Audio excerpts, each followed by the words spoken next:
E aí, tudo bem? Hoje eu vou conversar com uma das maiores lendas que eu já conversei aqui no canal. Eu sei que eu sempre digo isso, mas esse cara é realmente um ícone. Foi difícil falar com ele, faz muito tempo que eu tô tentando, mas finalmente rolou. Hoje eu vou bater um papo com o Marv Wolfman, criador de Crise nas Infinitas Terras, Novos Titãs, Nova da Marvel e muito mais. Antes da gente começar, curte o vídeo, se inscreve no canal, clica no sino, pede para receber todas as notificações, joga esse vídeo naquele grupinho de WhatsApp dos amigos. Depois de curtir o vídeo, o YouTube vai perguntar se você quer hypar o vídeo, diz que sim, isso vai ajudar a gente. Tá seguindo a gente no Instagram?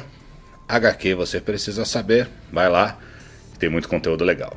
Vamos dar as nossas boas-vindas ao nosso ilustre convidado, Mr. Wolfman. It's an honor to talk to you, I'm a huge fan. Welcome to HQ Você Precisa Saber. Thank you, Raphael. I'm pleased to be here. The beginning of your career in comics was at DC Comics, right? You worked in the first Teen Titans title in this beginning. I heard you try to introduce a black character. I guess it was Malcolm Duncan. The character was not Malcolm Duncan. Oh, Malcolm came years later. He came in the... I don't know when, because I had nothing to do with it. This was an earlier character. This was about 10 years earlier or something like that. So, but it wasn't Mal. It was a character, I think, if my memory serves, the character's name was Joshua, and it was an issue, Titans Fit the Battle of Jericho. DC denied to you to introduce this character. Why they did that? Well, what happened was it was written... I was co-writing it with Len Wein. It was written, it was drawn, it was lettered, it was colored, and just before it went to the printer, the story was pulled by the publisher, and it never got printed. But it was all done. In the early 70s, you moved to Marvel, and a little time later, you became editor-in-chief, but you haven't stayed in this function for too long. How was that experience, and why Marvel had so many editors-in-chief in that period? Well, I was brought over. I was an editor at Warren magazines at the time, and Marvel made an offer for me to come to them, and to edit the upcoming Marvel Black and White magazines. And I did. So I moved over from Warren to Marvel to edit those. And the editor-in-chief, about a couple years later, the editor-in-chief left. And since I was already editing the Black and White magazines, they made me the editor of the color comics. In the beginning, it was great. I loved it. It was all about creating great characters and stories and working with the writers and everything. But what happened was Marvel was bought by a company called Cadence, and they started to make my job more business-oriented. So it became about salaries. It was about all page counts. It was about all these different things other than the creative. So I made a deal to edit my own books at Marvel, and left it. And I think Jerry Conway came next, and then Archie Goodwin. Brazilian readers love this material here. Tomb of Dracula. Oh, that's cool. This is a box, look, with 4 TPBs inside. We have 2 boxes of those stories. All 70 issues? In fact, I was checking here, it goes until issue 51, but people here love horror comics. I'm pleased. At the time you did it, we had the Comics Code. It got more flexible at the time, allowed horror stories. Before, it was forbidden. There's a legend that for some time they couldn't print your name in the books because Wolfman was a forbidden word. Is that true? That's partially correct. That's mostly correct. There was a horror story actually at DC that I wrote, and at DC they had host characters like Cain and Abel, and even Destiny later on. And the host character introduces the story, and the writer who wrote those pages, I wrote the story. He wrote the the thing that announced the story, he knew I wrote it. So he made a joke saying the following story was told to me by a wandering wolfman. And the Comics Code said you can't do that. And DC said, that's actually his name. And they said, in which case you're going to have to print a credit that says written by Marv Wolfman, because it had to show that's a name, not the monster. And so they did that. And as soon as I got my credit, all the other writers wanted it too. So it was great. If my name was Marv Smith, nobody would have credits to this day. Sure. In the 80s, you came back to DC and wrote with George Pérez one of the most successful titles of the company ever, the New Teen Titans. People say DC needed a title to face the success of X-Men and Marvel. Was this the really intent of the book? No, it never came up. The thing was that when I came over to Marvel, from Marvel to DC, I asked for a couple books to write, of course. That's why I was coming over. And they assigned me books I didn't want to write. So I had to come up with something that I would like to do. And I came up with the Teen Titans. And because I had written one back in the 1970s. And proposed that and worked out all the characters and did all of that stuff, and they approved that. So the book was only to get, the reason that we did the Teen Titans was solely so I had a book to write that I really wanted to write very badly. I really, really loved the stories that we came up with and the characters that we came up with, and that was the reason. No one thought that any book at DC at that point would sell better than Marvel books. They hadn't for years. So we were really shocked and very pleased at how well we did.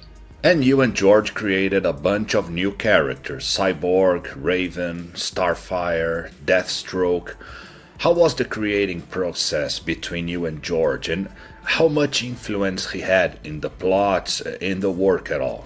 Well, the creating process, when DC asked me to work up what I would do with the Titans before they'd okayed it, of course, I came up with the basics of the characters. I came up with the names and essentially what they were, but not in a lot of detail, but enough detail that that they understood it and really liked it.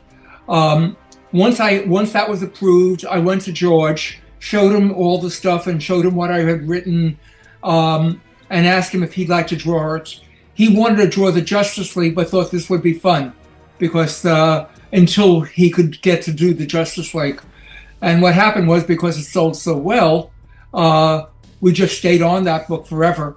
I usually came in, George lived about 6-7 blocks from me. So we'd get together for lunch and talk about the stories. I'd always come in with a rough plot, so we had a place to start. Then he would come in and we'd break down the story even more. And so I was always the one who originated the story material and created the characters. Then George came in with the characters and did the incredible artwork and understood the characterizations and all of that stuff that took the characters from being just written to really living. And he did a phenomenal job. But I had come up with the characters first, and I generally, as I say, plotted the stories roughly, and then George and I would go into detail on it. You always had a good relationship with him, right? In everything you did together. We had a great relationship. But remember, we had worked together at Marvel as well. So we knew each other very well, and we had an incredible relationship. Our belief was, if say I came in with a plot and George didn't like an element of it, I wouldn't argue it. If he didn't like the element, we'd come up with something new that we both liked. So we always were working with each other, trying to make it the best we could. Fortunately, most of the stuff I came up with, George liked as well, so we were able to just do it more in depth. He came here to Brazil once. I didn't have the luck to meet him, but everyone who did said he was a lovable guy. He was. Everybody who met him loved him. He was very outgoing, very friendly, and really loved the fans. So it was perfect for him. He really, he was self-taught. And so he really feels what the fans feel in learning how to do this stuff well. And he became, from a beginning artist that was so-so, he was just starting, to probably one of the very best in the business I'd ever seen. He was great. And I loved working with him. Yeah, he was one of the best. And let's talk about one of those works. You and him created, in my opinion, the best superhero saga ever, Crisis on Infinite Earths. I want to know a little more about this process. It must have been too hard to do this. I read you had a guy reading all DC, all stuff DC published ever, and he was kind of cataloging all characters and Earths. How was that? He would send you a report? How?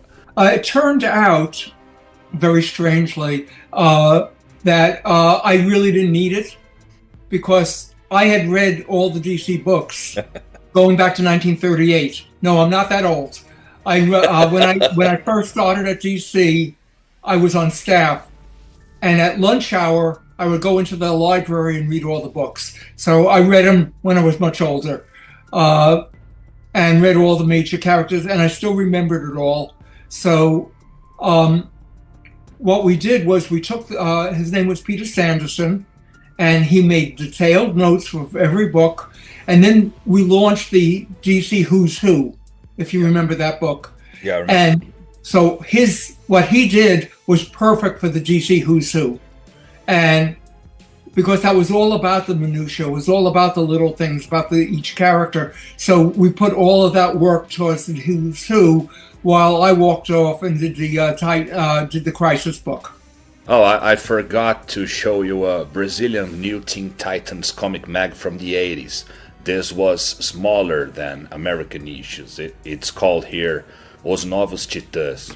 It's really strange how DC's doing these compact books that are probably as that size. Yeah, the pocket format is famous in the US now, but we had it here in the 70s, 80s, and 90s. Back to Crisis, what amazes me in the saga is that the story doesn't have any continuity errors, none that I could detect, or characters with wrong colors or with the wrong costume. I know Pérez is very responsible for it either. He could draw thousands of characters in the same panel. How could you manage all that? The story suffered changes from what was initially conceived. We first announced something called the History of the DC Universe, which we just changed the name to Crisis before it came out. 4 or 5 years before Crisis came out. So I had several years. We were doing it for the DC 50th anniversary. So I had a couple of years rather than a couple of months to come up with a story and for us to go over every page to make sure it was all correct. Every time we'd read it over, go over it, we'd see something, see a mistake and fix it. And we gave it to proofreaders to make sure that it was all correct too. So because we had a lot of time to do it, we were able to make it as mistake-free as possible. And that was very important to both of George and me, to make sure this thing worked on every level, to make sure that people wouldn't say you made a mistake here or something there. So it worked perfectly because we took the time to do it right. And I have here our Brazilian issue of Crisis. It's called Crise nas Infinitas Terras. Cool. When Crisis was originally released here in Brazil, we didn't know a lot of those characters. A lot of things was not published here or was ahead of our continuity. Even so, we all love the story. That's what amazes me also. You don't have to know all the continuity to appreciate the story. One of the things that was very important to me, in fact, the most important thing that was important to me, was that if we were getting Marvel readers to come over to look at the DC books, because the DC books weren't selling well except for Titans and Crisis, so we had to lure the Marvel readers to give us a try. So we had to make sure, and I worked so hard on this, I had to make sure that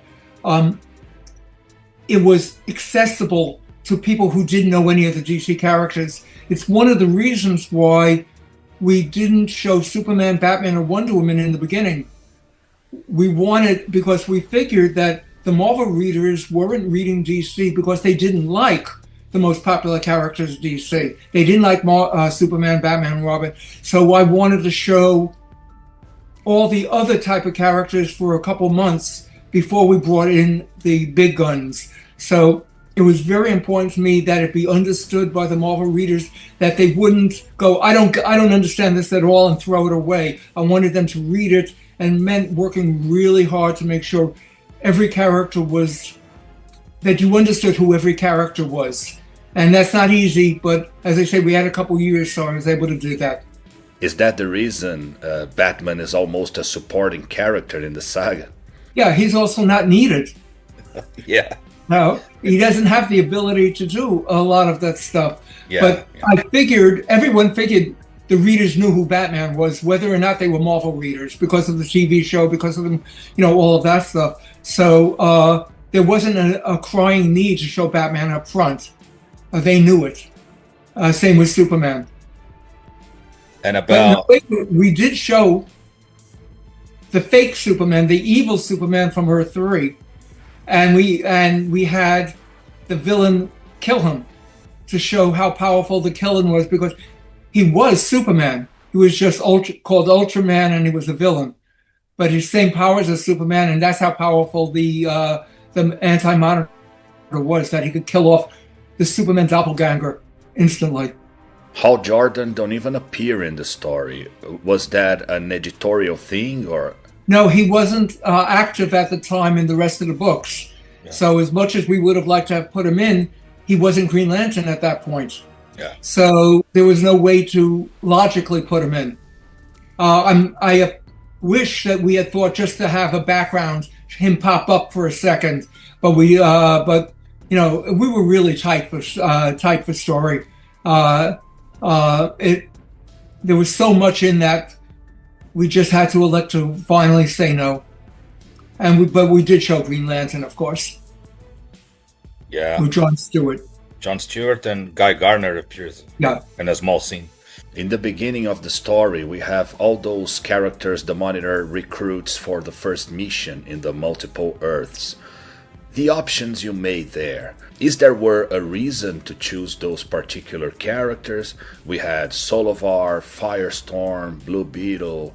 As I said, I was trying to introduce the Marvel readers to how big the DC universe actually was. DC wasn't just Superman, it wasn't just Batman and Wonder Woman. There were all these other characters, so it was important to me to bring in characters that were really good that nobody knew about. It was very well planned. I have to tell you. I spent a long time working up that story, so we really were able to plan it well. Awesome. After Crisis, you divided the 4 Superman titles with John Byrne when the character was recreated, but sometime later you left the titles. You and Byrne had some problem working together.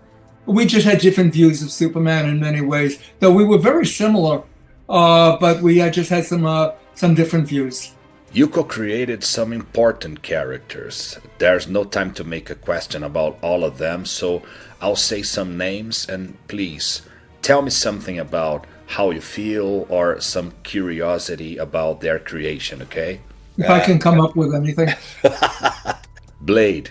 I was just creating vampire hunters, and he came to me literally in 1 second. I was walking down the street, not even thinking about Dracula at the time, but suddenly it came to me, and I don't know how, and I went, okay, this is a good idea for a character.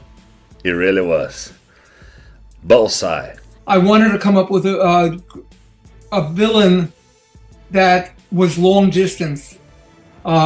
He didn't have to be near Daredevil, because the whole thing with Daredevil is his radar senses could pick up somebody close by and could deal with it.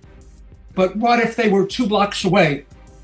It would be too late to almost do anything, because Bullseye could throw a dart. He could kill him from a long distance. So the whole idea was to come up with someone that would be a real enemy to Daredevil. Great. Spider-Woman, Jessica Drew. I didn't create Jessica Drew. Archie Goodwin did. I named her Jessica Drew, and I changed the costume and I changed a bunch of stuff about it. But she was created to preserve the name Spider-Woman because some publisher was going to do a comic called Spider-Woman, and of course Marvel was publishing Spider-Man and didn't want that competition, so we quickly came out with Spider-Woman. After the first issue, I took it over. Another publisher? I thought it was someone at some TV station. It may have been that. It's a long time. Okay. I don't remember at all. Actually, when you mention it, yeah, you're right. It was a TV thing that did it. Yeah, Filmation. Yeah, probably. But it's still the same. It's still the same story. Okay. Black Cat. I realized that Spider-Man, and this was at 180 something issues later, had never had a female villain in all those years, and came up with the Black Cat. Tarax. I was looking for a new herald for Galactus, and realized that there were several characters that Galactus had and they were all the elements. So there was an Earthbound character, Tarax, I named him, Terra being Earth. There was an airborne one with Silver Surfer. There was a water-based one, and I don't remember who it was at the time. I think it was being planned at that moment. So the other one was an Earthbound character. By the way, I made a mistake in talking about, Black Cat, I'm sorry. I originally created her for Spider-Woman. And if you look at the first issue of if you find the American version of the first issue of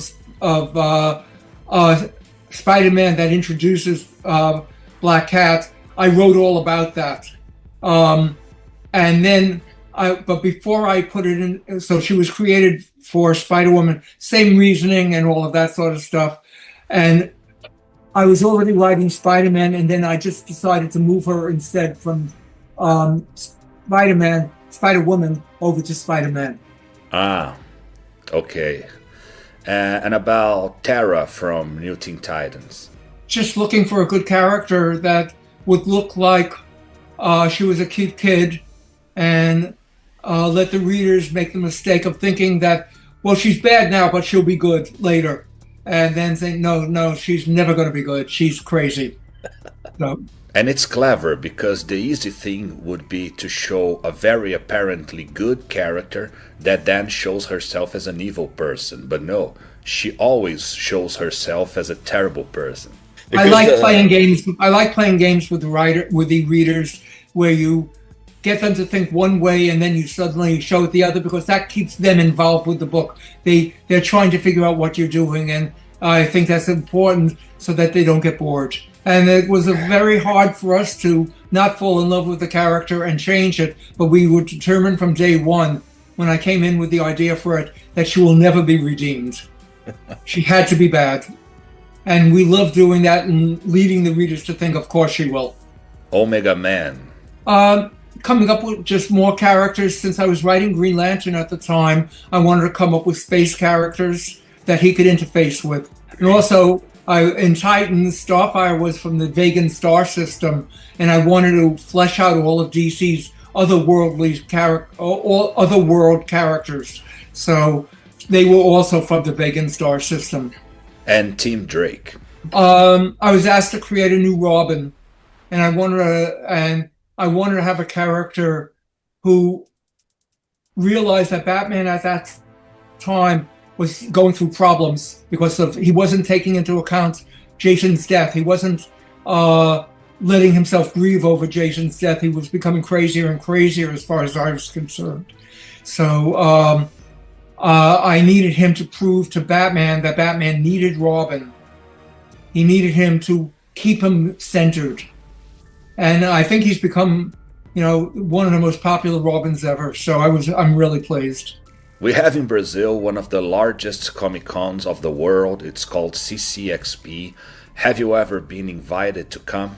I've been invited to one or two conventions in Brazil. I did one about 15 years ago in Belo Horizonte. Okay. And I've been invited a couple of times, but for health reasons, I wasn't able to. Oh, yeah, this one in Belo Horizonte is called Thick. It's the same George Pérez came, but is it still a possibility for you to come to one of those Comic Cons here in Brazil? It depends upon my health, really. It's a very long trip. It's hard to do that, to be on a plane for 16, 20 hours because I'm in California. I would love to because I really liked Belo Horizonte, and I've liked the conventions that I've done around the country, around the world rather. I've done a number in Argentina and all that, but now my health is not up for that, a lot of that stuff. I hope maybe someday. The biggest one now is in São Paulo, where I am. Yeah, I've definitely been invited to a São Paulo one, and I had to turn it down. Last year we would have J.M. DeMatteis and Jerry Conway, but they both canceled for health issues. They are coming again this year. We hope so. Yeah, it's all of us are a lot older than we used to be.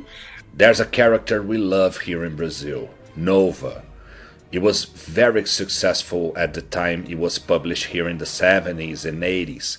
In the US, I read it didn't work for some time, but later now it's a cult title. How you feel about Nova? Some people say he looks a little like Green Lantern, but I like him a lot. I love the character. To be honest, I didn't even think of Green Lantern, but I could certainly see now, long after I did it, the similarity in that one respect that he's, an alien turns him into the character. Yeah. Otherwise, there's no similarity, of course. But I never even thought of Green Lantern at the time, which is strange because I love the character.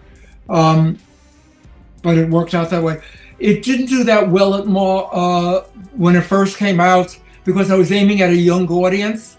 I was specifically aiming at a young audience, which I talk about in the comic itself and in all interviews. My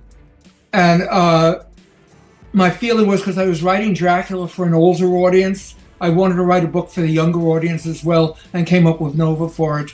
What's happened is these days, a lot of the kids who read it when they were young now are reading it as adults and love the character already. So in a sense, I got exactly what happened. These people love the character and they stayed with it till today. I love the character.